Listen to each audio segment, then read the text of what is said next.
ለማመን የሚከብዱ 10 ሰርጎች። በምንኖርባት ዓለማችን ትዳር ዓለም ነው ይባላል። ትዳር ቤተሰብ መመስረትና ለሶስት ጉልቻ መብቃትም በሰው ልጆች የአእምሮ ልዕልና እጅግ ከፍተኛ እና መልካሙ አጋጣሚ ነው። ታዲያ ይህንን አጋጣሚ ለማክበር ሰዎች የሰርጋቸውን ስነ ስርዓት እንደየባህላቸው ይደግሳሉ፣ ይጋባሉ። በዛሬውም ፕሮግራም የማስቃኛችሁ በዓለማችን ላይ ይፈጸማሉ ተብሎ የማይጠበቁ እጅግ አስገራሚና አስደናቂ አልፎ አልፎም እጅግ አስደንጋጭና ለማመን የሚከብዱ የሰርግ ስነ ስርዓቶች በዚህ ፕሮግራም አስቃኛችኋለሁ። አብራችሁን ቆዩ። ለቻናሉ አዲስ ከሆናችሁ ቻናሉን ሰብስክራይብ በማድረግ ይጀምሩ። በዚህ የዩቲዩብ ቻናል ላይ አስደሳች፣ አስደንጋጭ እንዲሁም ለማመን የሚከብዱ ነገሮችን የምናስቃኛችሁ ሲሆን ዛሬ ሰብስክራይብ ባታረጉ ነገ ወዲያ ሰብስክራይብ ማድረጋችሁ ስለማይቀር ከወዲሁ ሰብስክራይብ ማድረጋችሁን እርግጠኛ ሁኑ። ዓለማችን ላይ የተከናወኑ 10 አስገራሚ ሰርጎች። 10ኛ ሙሽራ ለሁለት የተጋሩት መንትዮችም ዜግነታቸውንም አውስትራሊያዊ የሆኑት አናና ሉሲ መንትያ እንደመሆናቸው መጠን ከልብስና ከምግብ ጀምሮም በርካታ ነገሮችን ባላቸው ተመሳሳይ ምርጫ አማካኝነት ሲጋሩ የቆዩ ቢሆንም ከቆይታ በኋላ ግን ቤን ከተባለ ሰው ጋር በፍቅር ይወርቃሉ፣ ሁለቱም እኩል። ታዲያ ነገሮችን ሲጋሩ የነበሩት እንደዚህ ሁለት ወጣት መንትዮች አሁን ተካፍለው መቀጠል ወይም መቀያየር በማይችሉበት ነገር ቢመጣባቸውም ሁለቱም የሚወዱትን ሰው ላለማጣት አለመፈለጋቸው አንዳቸውን ብቻ ሳይሆን አግኝተው ለመቀጠልም ባለመስማማታቸው ሁለቱም አንድ ሰው ለማግባት ተገደዋል። ሁለቱም ያፈቀሩት ባለቤታቸውን ቤንን አግብተው እየኖሩ ነው። ምንም እንኳን በመንቶቹ ፍቅር በተመሳሳይ የወደቀው አንዳቸውን ለማግባት አንዳቸውን ደግሞ ለመተው ተቸግሮ የነበረው ሙሽራው ቤን መሰል ምርጫ ከእህትማማቾቹ ሲቀርቡለት በሙሉ ልቡ በመስማማት ሁለቱንም አግብቶ እየኖረ ነው። ታዲያም በብዙ አጋጣሚዎች ሶስቱ ነው የሚንቀሳቀሱ ባለትዳሮች በተለያየ ሁኔታዎች መለያየት ሲኖርባቸውም በየተራ ቤን ጋር የሚቆዩ ሲሆን በመሃላቸው የመቀናናት አሊያም ቀምቶ የመቆየት የሚያስብ እንደሌለና በፍጹም ፍቅርና ደስተኝነት እየኖሩ እንደመሆኑ ለሚዲያዎች ተናግረው መላ ሀገሩን አጀብ አሰኝተዋል። 9ኛ የ8 ዓመት ታዳጊና የ5 ልጆች እናት የሆነችው ግለሰብ ሰርግም። ይህን ምስል ምናልባትም በተለያዩ ማህበራዊ ሚዲያዎችን በተደጋጋሚ ተመልክታችሁ ሊሆን ይችላል። ሄለን ሽማንጉና ሴሌኔ ማሳሌላ አብረው ለመኖር ወስነው ትዳር የመሰረቱ ቢሆንም በዚህ የትዳር እጅግ አስደንጋጭና አስገራሚ እውነታ ግን የጥንዶች የእድሜ ልዩነት ሁኔታ ነው። ሄለን ሲባሁንጉም የ5 ዓመት ልጆች እናትና የ61 ዓመት ሴት ስትሆን ሴሌኔ ደግሞ የ8 ዓመት አፍላ ታዳጊ ነው። ሄለን የህግ ከለላ አልፋ ይህንንም የ8 ዓመት ታዳጊ ለማግባት ወሰነችም። በእርግጥም በእርሷ ምርጫና ፍላጎት እንዳልሆነ የገለጸችው ሲሆን በየጊዜው እየመጡ የሚያነጋግሯት የሞቱ ቅድመ አያቶቿና አያቶቿ መንፈስ ነበር። ታዲያ ታዳጊ ልጁን እንድታገባ በመንፈስ እንዳዘዟት ትናገራለች። ታዲያም ቅድመ አያቶቿን ላለማስቀየም ሲባል የሚያገባትን ታዳጊ ፍለጋዋንም የወጣችው የ61 ዓመቷ ሄለን ጉዳዩንም በግልጽ በማስረዳት በሴሌኔ ቤተሰቦች ልጃችሁ እንዳሩልኝ ስትል ጥያቄ ያቀረበች ሲሆን ግም እየተመለከተው ሀገረ ጉድ እያለ ይህንንም አፍላት ታዳጊም በህዝቦች ፊት ደግሳም አግብተዋለች።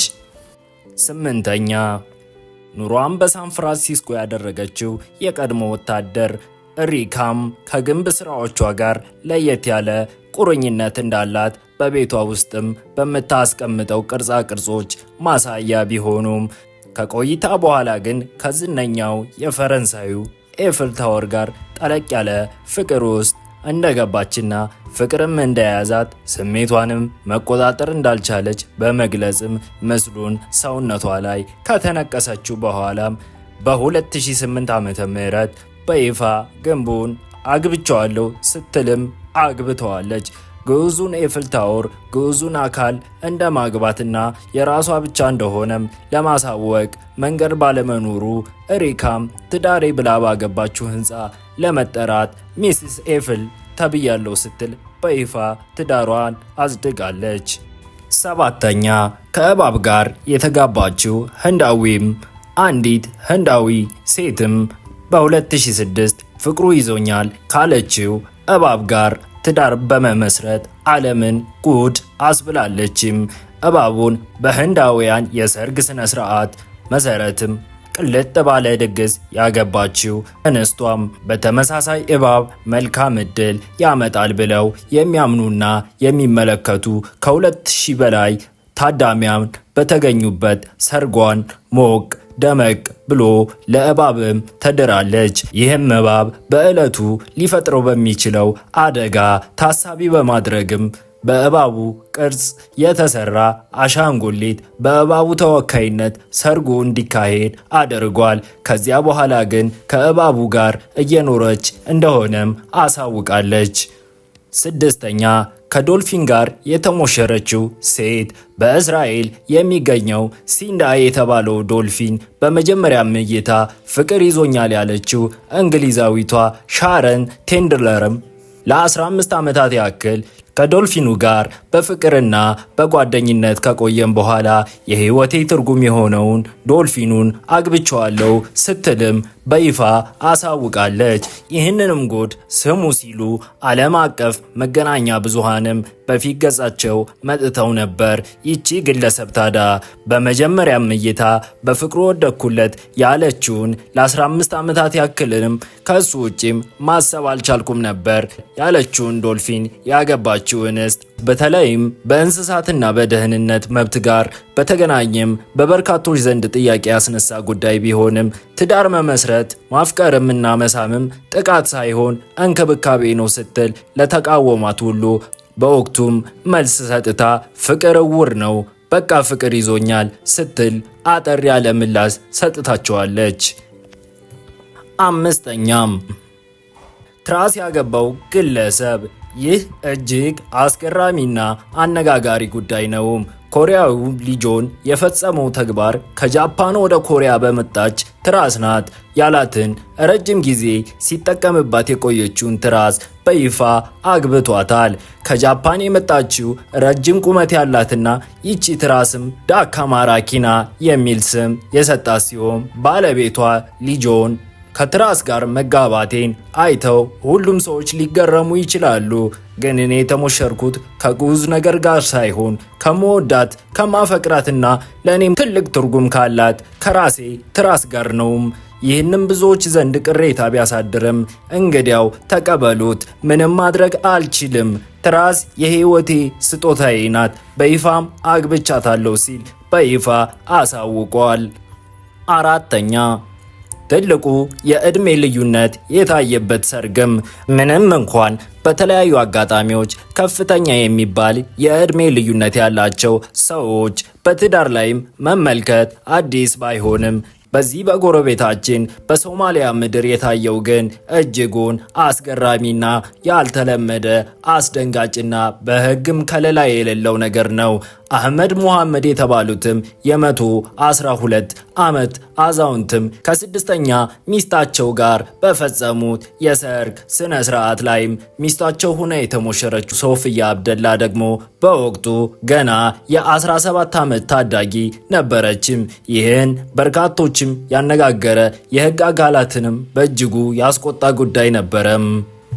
ሶስተኛም ድል ባለ ድግስ ራሱን ያገባው ግለሰብ ከሰዎች ጋር ባለው ግንኙነትም የሰዎችን ስህተትና ችግር መቋቋም ያቃተው እናም አብሮ ለመኖር ከመቸገርም አልፎ የኔ የሚላትን ውሃ አጣጭ ያጣው ቻይናዊ ሉዊ የተባለው ግለሰብ በመጨረሻም በብቸኝነት ኑሮ ውስጥም ብቸኝነትን ለመስበር በማሰብ ከራሱ ጋር ለመጋባት ድል ያለ ድግስ እስከ መደገስ ደርሷል። ይህም ትዳር የጠማው ቻይናዊ ግለሰብ ትዳር በማጣቴ የመሞሸርን ክብር አላጣም፣ ራሴ ሁለቱንም ሙሽሮች ሁኜ ራሴኑ አገባለሁ አለ እንጂ እንደ ወንዱ ሙሽራ ለብሶ ከተሞሸረ በኋላ የራሱ ምስል በማስቀረጽና ከላይ ቀሚስ በማልበስ እርሱን ከራሱ ጋር በይፋ ድሯል። ሁለተኛም አሻንጉሊት ያገባው ጃፓናዊ። ጃፓናዊው ሳንጂና ታጂማም ባለትዳርና የሁለት ልጆች አባት ቢሆንም በሥራ ምክንያት ከቤተሰቦቹ መራራቁን ተከትሎ ብቸኝነቱን ለመርሳት መቸገሩንም የሚያስታውስ ሲሆን ከብቸኝነትም ጭንቀት ገላገለችኝ ያላትን ሴት ጋር በመጨረሻም ትዳር መመስረቱን አስታውቋል። ሳንጂናም ደስታውን አገኘውባት ያላት ሴት በእርግጥም በሴት ምስልና ቅርጽ የተሰራች አሻንጉሊት ስትሆን ለመዝናናትም አብሬያት በቆይም ከሰዎች የተሻለ ታዝናናኛለች ብሏል።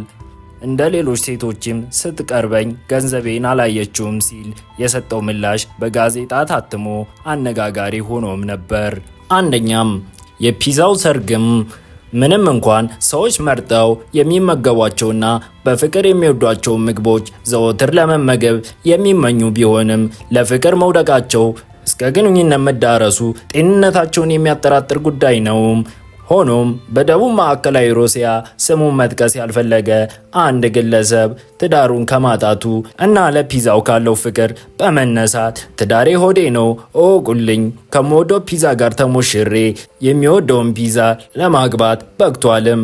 በአካባቢው የሚገኘው ቶምስ ከተማ ውስጥ ባለ የፒዛ መሸጫ ውስጥ የፒዛውን ካርቶን የሙሽራ ሽፋኑ ላይ በመሸፈንምና በላዩ ላይ 2 ሻምፓኝን በማስቀመጥ ሰርጉን ያከናወነው ወጣት ከሰዎች ጋር ሊኖር የሚችለውን ግንኙነት የተወሳሰበና ከባድ ነው ሲልም ግማሹን ይሄ ሰው አይምሮ ጤነኛ አይደለም ቢለውም እርሱ ግን ጤነኛ ነኝ፣ የምወደውን የሆዴን ምግብ ፒዛዬን አግብቻለሁ እወቁልኝ ሲልም በይፋ አሳውቋል። ዓለማችን እንዲህ ናትም።